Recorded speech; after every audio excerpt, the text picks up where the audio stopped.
Hey, what's going on, FPG fam? So for today's video, I wanted to go ahead and actually address my last video, which I recently taken down. If you know me, I don't like to make mistakes, and when I do make mistakes, I admit to it and I try and correct it. I always try and strive to provide the best information I can, but I'm human. Sometimes I'm going to make mistakes, sometimes I'm going to oversee things, and in this case, I did make a big oversight when it came to Hades and how to use her properly. So today's video, I hope to correct that. I hope to properly inform you guys and let you know the oversight that I made. And I do appreciate all of your guys' support, kind words, feedback. It's always greatly appreciated. And once again, there are going to be times where I don't always get it right, especially when it comes to a new modifier. One of my flaws, if you will, that I have is that I try and provide the information to you guys as quickly as possible because I know you guys are seeking the answers, and sometimes that can lead me to overlook some key important facts about a modifier, and that can then lead to wrong information in terms of how to use them properly, and that's what happens. So what am I speaking about exactly? Well, in my last video, I was just going over my current build for Hades and I was breaking down her skills, and I was trying to put it in the simplest term for you to understand, because when you take a look at it, it can be quite convoluted and it can be a bit complicated with all the details that are in the skills for Hades and what she all entails. So I was trying to put it in the simplest terms for you guys and then showcase how I use her properly. Where I messed up is that when I was doing my showcase and when I've been using her, I've actually been using her with the yellow Aether code. As you can see, I have the red unlocked and now everything makes a lot more sense. But I've been using her with the yellow Aether code when I was doing that showcase and explaining how to use her properly. One of the big oversights that I made is right here on the second one. I don't know how I didn't catch this. It just simply slipped and it was once again a mistake. So essentially what happens is that automatically she's going to cast the Shadow Dance Twirl state for you, and you don't have to do it yourself. So what that led to, your skill 1 is completely read out, meaning you can't use the skill 1. And I found that to be odd, and I should have looked into it more, but I just thought for whatever reason that's how it was. But I should have went more into detail about it and looked more in depth in regards to it. Unfortunately, I did not. So with that being said, the skill 1 is read and unable to be used because it does it automatically for you. And then when the mod has 4 of the marks, she's going to automatically go into the Dance Duo state. So I didn't have to hold the button down. It just automatically happened. So my issue was then I was providing wrong information on how to use her skills because I didn't have control on which puppet I was manipulating at the time. And then from there, you can see where the issues lie. Now with the red Aether code, you have full control over which puppet you're using. You can manipulate them to your will, and then that allows you greater control over the Divine Grace manipulation and how to use it properly.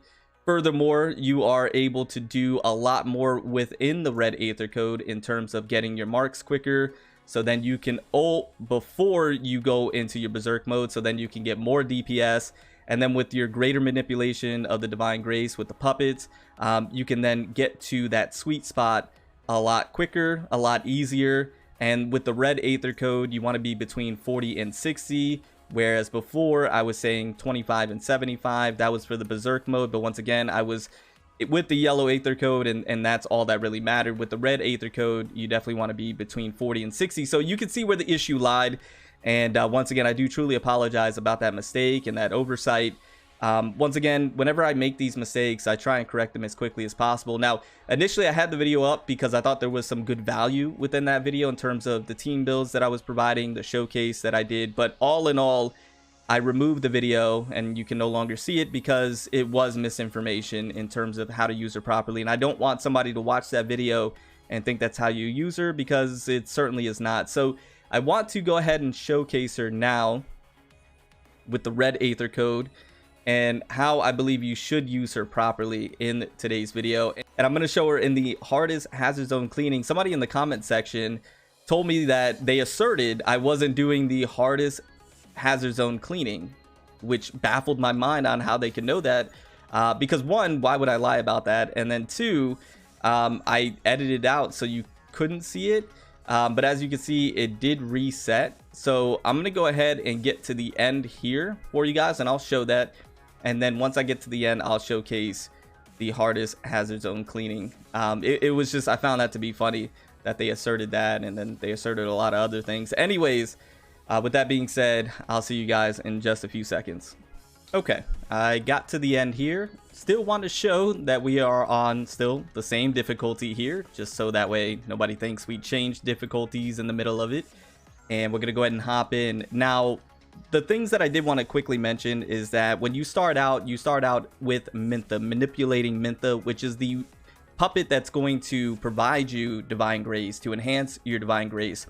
So essentially what you can do, at least what I like to do, is I like to use the skills because once again you have greater manipulation this way. So you can do the skill 3 and the skill 2. I like to go ahead and do that to build up the Divine Grace to get into that sweet spot a little bit quicker. Once I do them about twice each, then I'll go ahead and switch with the skill 1. I'll go ahead and switch right now to skill 1. So now I'm manipulating Loose, and Loose is the one that's going to decrease your Divine Grace whenever you use it. So right now I'm outside of the amount right there, so I went ahead and used it to get in the sweet spot again. I did the ult, and then I can ult, or not ult, but go into berserk mode right there, and now we're doing a lot more damage because the ult allows that to happen. So that's essentially how you can use them once again to get that greater manipulation to then use Divine Grace properly. So I'm outside the sweet spot. You want to be in between 40 and 60 when you're doing the red Aether code. So I'm going to go ahead and get myself there. I'm going to go ahead and ult with Hell to get the shadow damage up. I'm going to go ahead and continue doing the skills. I'm going to go ahead and ult right here.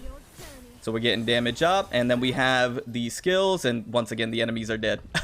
so yeah, that's basically how you're going to use your Hades when you have the red Aether code. I was doing it wrong, admittedly, when I was using her with the yellow Aether code. That was just, unfortunately, an oversight, and it was, you know, a bit frustrating. But you can see now I'm down a little bit, so if I wanted to, I can actually switch to Mintha, get that Aether code up a little bit. I'm going to go ahead and ult right here. Get that Aether code up a little more. We're going to go ahead and do this. I'm going to ult here myself, and I completely whiffed. But that's okay. We're in the sweet spot, so we're gonna go ahead and just do so much damage.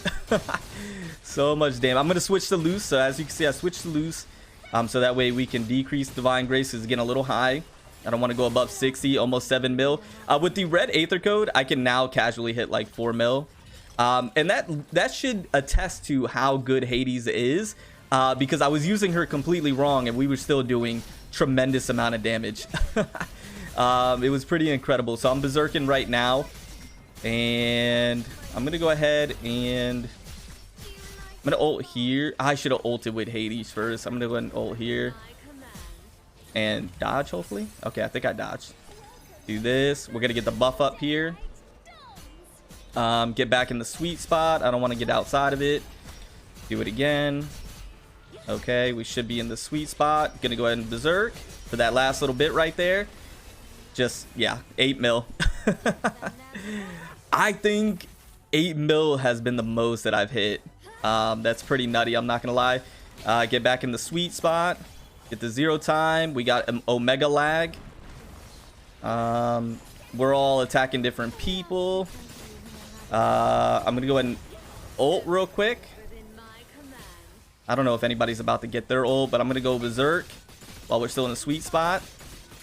Hell can ult. Beautiful. We'll get Hera's ult. Alright, let's go ahead and get back in that sweet spot. And that's all it is. It's just making sure you stay in the sweet spot, right?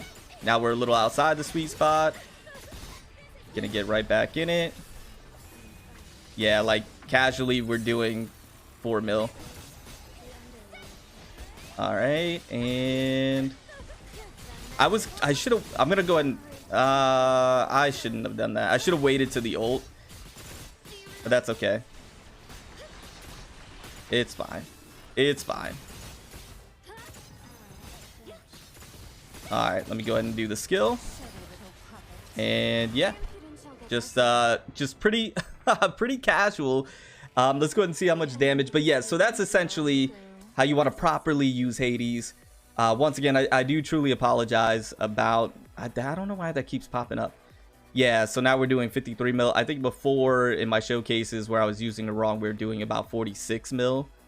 So, I mean, she's... Yeah, regardless, no matter what you're doing, she's nutty, right? She's absolutely nutty. You can play her completely wrong like I did, and she still is going to be phenomenal. So anyways, guys, once again, I'm gonna make mistakes, but I try and minimize those mistakes as much as possible, and I always try and provide the best information that I possibly can. And I'm gonna work on making sure that I have the full scope of the modifier and I know all the ins and outs before I put out a video for you guys. Once again, it was just an oversight, and that was my bad, but I appreciate all the support. I really do. It means the world to me. All of you that are so kind and supportive to not only myself but the channel means a lot. But remember to stand out, be different, have fun, go further beyond in everything that you do. My name is Cody. You call me further. I'll see you all next one. Bye, guys.